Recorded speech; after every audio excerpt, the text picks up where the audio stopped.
Jama'a abinda ba a sani ba shi ake buƙatar samun sani bisa kansa don samun ingantattun labarai. Kasance da tashar Mighty Hausa TV. Ku danna subscribe kana ku danna ƙararrawa. Dan sanda ya ba da shaidar an gano dalilin da ya sa ɗan China ya kashe wa Ummita miliyoyi masu yawa.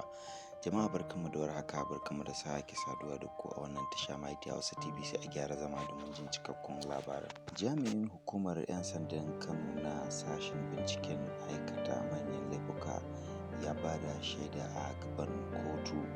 A cewarsa yayin da suke gudanar da bincike, ɗan China ya gaya musu yadda ya kashe wa Ummita miliyan sama da 20.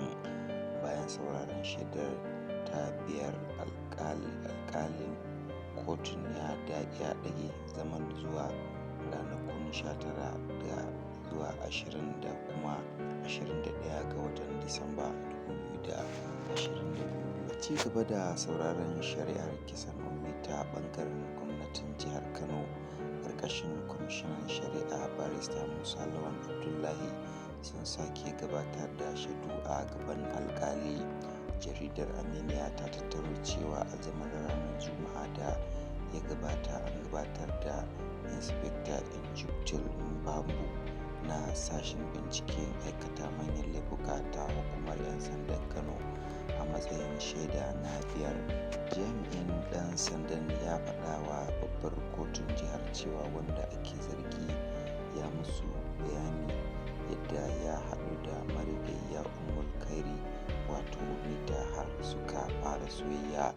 A cewar sa, ɗan sandan wanda ake zargi ɗan asalin ƙasar China Mr. Cheng ya faɗa musu cewa Ummita ce ta fara karɓar lambarsa a hannun ƙawarta mai suna Hanisa.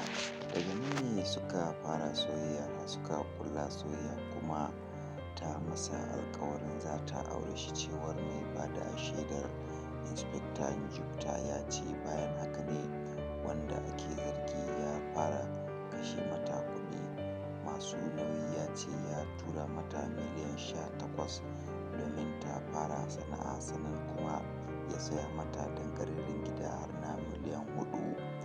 Jaridar Legit Hausa ta gano cewa bayan sauraron bayanan jami'in binciken, alƙalin kotun mai shari'a Sunusi Ado Ma'aji ya ɗage zaman zuwa watan ƙarshe na wannan shekara.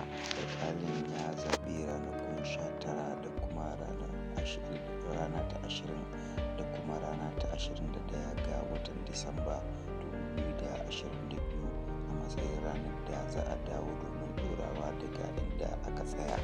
To jama'a, duka an muka kawo ƙarshen wannan labarai na wannan tasha Mighty Hausa TV.